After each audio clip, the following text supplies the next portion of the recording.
Okay, analysis, reflection, and application. The selection of curriculum and instructional materials. So we did a forensic science unit. We were doing that. So I used the information from our forensic science book. I turned it into a Prezi. And I also chose to create a fill-in sheet for students to work while I shared the Prezi to keep their attention. And we used a Kahoot for the pre and post assessment. Instructional strategies and student activities that best support your students' mastery of academic content standards and learning objectives. So at the beginning of the class, I always do a class starter. We did a spot the difference picture just because the previous week we had been learning about observation and how that's used to solve crimes. So they had to spot the differences in the pictures. There's about 6 of them. And then we did that together just to get the class settled and focused on learning. I chose to create the Prezi instead of making the students read the information just for this chapter. This allowed me to just pull out the information that's important and then teach on that, and I was able to expand on that. This helped them know what's important. It also helps with student engagement. I've noticed in the past when I do bookwork, they just are bored with it. And so what I'll do, this is like my first basic lesson, and then after that, we'll expand on the information that we learned in this Prezi, and they'll do more research with that. The note sheet was just used to keep students interested in the material, helps me know if they're tracking, it gives them more motivation to pay attention, and it gives me a way to see if they're on task or not, and it gives them something to refer to during the assessment. I let them use that note sheet, so the better notes they take, and I told them they can fill in, they can also write extra stuff down. So the more engaged they are, the better they'll do on the assessment. And the Kahoot is just a fun way to assess the entire class as a whole. The students love Kahoots. At the beginning, it allows me to see what they know. And so I know, okay, they don't know anything or they know some of these things. And so I'm able to know exactly what I need to really focus on during my lesson, as well as at the end, it helps me know what they didn't get and what they did get. So I can know if I need to be able to reiterate some different facts, reteach in a different way, and then just go back and focus on those things that they did not grasp. In a previous lesson, we focused on the academic vocabulary. So like I said, we build. And so the academic vocabulary is that first lesson, then this Prezi is the second, and then some research topics, maybe some case studies are in the next lessons. So each student was assigned one word. They were allowed to work with a partner if they wanted to. I always like to give that option. And they were to create a poster which included the definition, a picture that represented the word well, as well as a sentence using the word properly. And then what we did, usually I'll have them present it to the class, or we'll do a museum style. So we did the museum style presentation where we posted the different posters all around the room. I made a worksheet of each word, so they were to write down the definition of each word based off of what the poster said. They were to write down the picture and then answer if it represented the word well. And so we did that. Selection of academic vocabulary. So since my students have a lot of gaps in their vocabulary knowledge, this vocabulary lesson really helped them dig deeper. It also gave them some fun with it. They didn't have to focus on 20 words. They just had to focus on one word and then allow the other students to teach that one word to them. Throughout the week, throughout this whole unit, we continue to revisit the academic vocabulary words that they learned in different contexts. So then they get a lot of practice with it.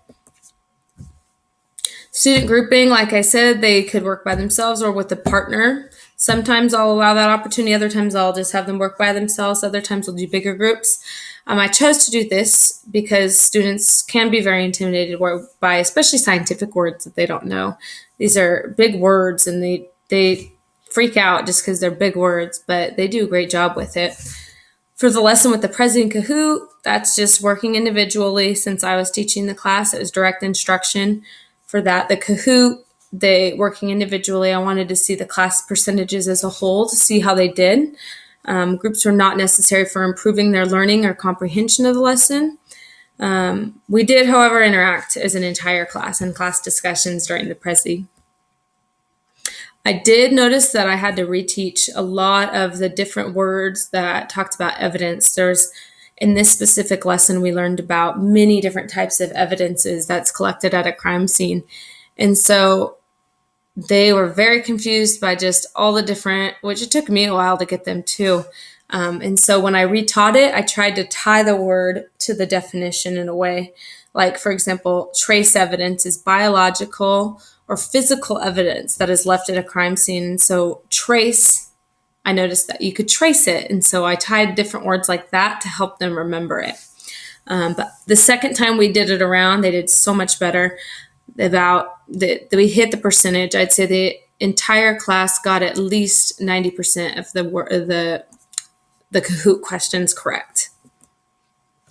Use of classroom assessments. Like I said, we did the Kahoot quiz before I taught the material, and then we also did it after. Throughout the Prezi, I just check for understanding. I walk around and just make sure that students are grasping the knowledge that at least that I presented each slide. And then if we need to, we reiterate it later. Reteaching the material was necessary. We redid the Kahoot questions that they had gotten wrong. And like I said, they did them correctly and successfully the second time around.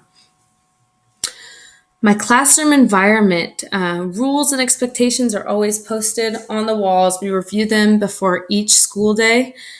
Positive reinforcement and good rapport with the students is used often in order to maintain a good working relationship and for their respect. These students do very well when you have a good relationship with them. And so throughout the entire school day, during lunch, during PE, during break times, we always are building rapport with the students.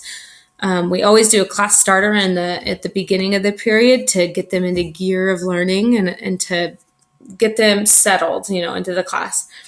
And I always have some sort of end of class assessment to make sure I know that students learned what I wanted them to learn, whether it's an exit ticket or just a quick write or a Kahoot, something like just short assessment that I can pull to see if they understood what I taught them. Technology. In this specific lesson, I used a Prezi and students use Chromebooks to complete the Kahoot. But in other lessons, I'll use Google Drive, I'll use Google Docs, I'll use Google Slides. I'll use different things on the computer so that they can get a lot of usage out of their Chromebooks and get a lot of practice with that. Parents and families. So like I said previously, we have a quarterly parent-teacher conferences, SSTs when necessary with the students, and then I'll make phone calls and I'll also narrate, which the parents get a copy of that, just so that they know how their students are doing, positive and negative. It's not always negative when we communicate with the parents. I like to make sure of that so they're not afraid to get a call from me. Work with students are at below or above grade level. So this lesson was designed to help all students. Whenever I have students, very big range in my class, and so I always design my lessons for the low student as well as the high student in my class. The fill-in note sheet was provided for all students, but it was geared towards ELs as well as the low students that have trouble tracking with new words and just following along with a lot of new information.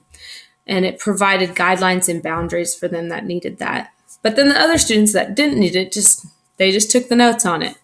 So each of my students are capable to complete a Kahoot. All it is, it's a question and they answer it, but it's a fun way to do that.